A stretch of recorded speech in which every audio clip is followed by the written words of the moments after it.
விஜய் போன்ற புதிய தலைவர்கள் சுற்றுப்பயணம் மேற்கொள்வதால் தமிழக அரசியலில் அடுத்த 6 மாதம் பல மாற்றங்கள் வரும் என பாஜக முன்னாள் மாநில தலைவர் அண்ணாமலை பேட்டியளித்துள்ளார். சென்னை மயிலாப்பூரில் உள்ள தனியார் விடுதியில் ஸ்ரீ பட்டாபிராமா கிருஷ்ண தொண்டு நிறுவனம் சார்பில் ஸ்ரீ வித்யா வல்லவா சுவாமிகளின் 34வது சாதுமாச விரத நிறைவு நிகழ்ச்சி நடைபெற்றது. இதில் பாஜக முன்னாள் மாநில தலைவர் அண்ணாமலை சிறப்பு விருந்தினராக கலந்து கொண்டு சிறப்புரையாற்றினார். இந்நிகழ்ச்சிக்கு பின் செய்தியாளர்களை சந்தித்த அண்ணாமலை, வெளியில் இருந்து பாஜகவின் தொண்டனாக தான் கருத்து சொல்வது சரியாக இருக்காது என செங்கோட்டையின் கருத்துக்கு பதிலளித்தார்.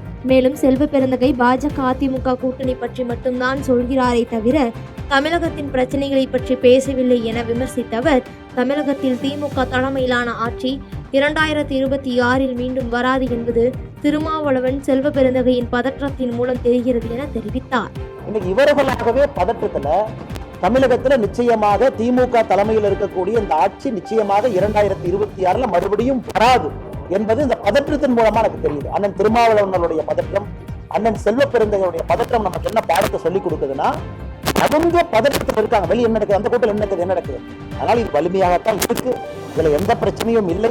இன்னும் 7-8 மாத காலம் இருக்கிறது.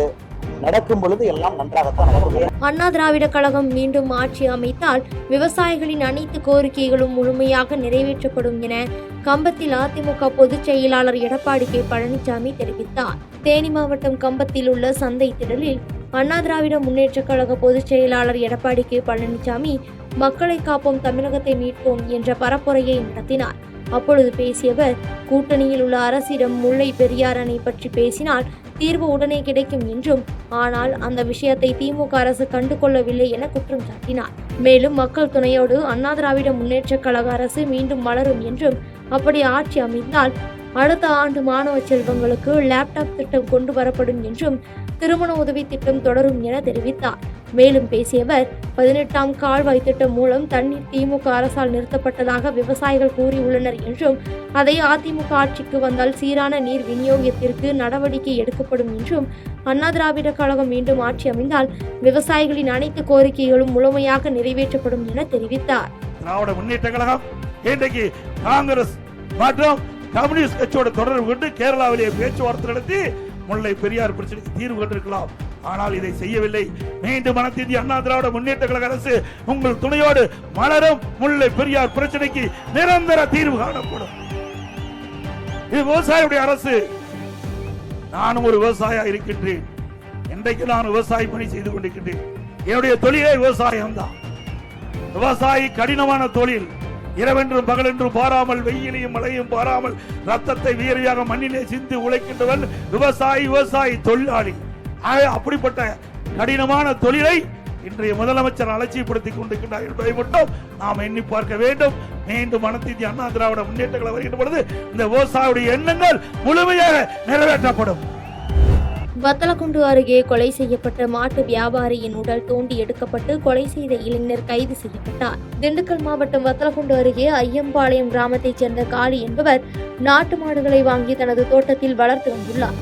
இந்நிலையில் கடந்த 2 நாட்களாக காளியை காணவில்லை என்று அவரது உறவினர்கள் பட்டிவீரன்பட்டி காவல் நிலையத்தில் புகார் அளித்தனர். இதனையடுத்து மாட்டு வியாபாரி காளியை தான் கொலை செய்து புதைத்து விட்டதாக கூறி ஐயம்பாளையம் கிராமத்தைச் சேர்ந்த ராமர் என்ற இளைஞர் போலீசில் சரணடைந்தார்.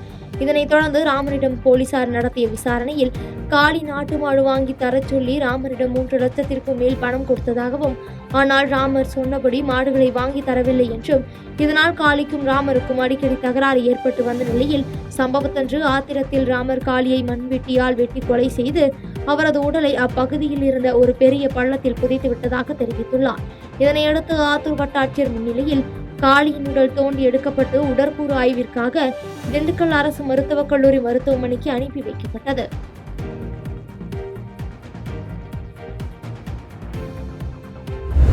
கோவில்பட்டி அருகே திமுக நிர்வாகிகள் ஆலோசனை கூட்டத்தில் அமைச்சர் கீதா ஜீவன் கலந்து கொண்டு சிறப்புரையாற்றினார். தூத்துக்குடி மாவட்டம் கோவில்பட்டி அருகே உள்ள லிங்கம்பட்டி பகுதியில் திமுக கிளை சார்பில் பொது உறுப்பினர்கள் கூட்டம் நடைபெற்றது.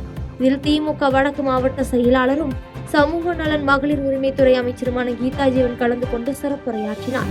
அப்பொழுது அவர் பேசுகையில், வீடு இல்லாத ஏழை எளிய மக்களின் கனவுகளை நனவாக்கும் வகையில் கலைஞர் இல்லம் திட்டம் செயல்படுத்தப்பட்டு வருவதாகவும், கல்விக்கு முதல்வர் அதிக நிதி ஒதுக்கி வருவதாகவும், பெண்களின் வேலை சுமையை குறைக்கும் வகையில் காலை உணவு திட்டம் செயல்படுத்தப்பட்டு வருவதாகவும், தூத்துக்குடி மாவட்டத்தில் வெம்பூர் பகுதியில் சிப்காட், லிங்கம்பட்டி மற்றும் கடம்பூர் பகுதியில் சிட்கோ தொழிற்பேட்டைகள் அமைக்கும் பணிகள் தொடங்கப்பட்டுள்ளதாக தெரிவித்தார். நெல்லை சந்திப்பு ரயில் நிலையம் முன்பு இளைஞர் வெட்டி படுகொலை செய்யப்பட்டது குறித்து போலீசார் வழக்கு பதிந்து தீவிர விசாரணை நடத்தி வருகின்றனர். நெல்லை டவுன் சுந்தரர் தெரு பகுதியைச் சேர்ந்தவர் வெங்கடேஷ். இவர் அப்பகுதியில் வாட்டர் கேன் போடும் தொழில் செய்து வருகிறார். இந்நிலையில் இவரும் இவரது நண்பர்கள் 4 பேருடன் சேர்ந்து நெல்லை சந்திப்பு ரயில் நிலையம் முன்பு அமைந்துள்ள டீ கடை ஒன்றிற்கு டீ குடிக்க இருசக்கர வாகனத்தில் சென்றுள்ளனர். அப்பொழுது அங்கு நின்ற மர்ம நபர்கள் சிலருக்கும் இவர்களுக்கும் இடையே வாக்குவாதம் ஏற்பட்ட நிலையில் கையில் வைத்திருந்த அரிவாளால் வெங்கடேஷை வெட்டியதில் சம்பவ இடத்திலேயே வெங்கடேஷ் உயிரிழந்தார். இதனையடுத்து தகவலின் அடிப்படையில் சம்பவ இடத்திற்கு வந்த போலீசார் உடலை கைப்பற்றி நெல்லை அரசு மருத்துவக் கல்லூரி மருத்துவமனைக்கு உடற்கூறு ஆய்விற்காக அனுப்பி வைத்ததுடன் கொலை சம்பவம் தொடர்பாக வழக்கு பதிவு செய்து கொலையாளிகளை தீவிரமாக தேடி வருகின்றனர்.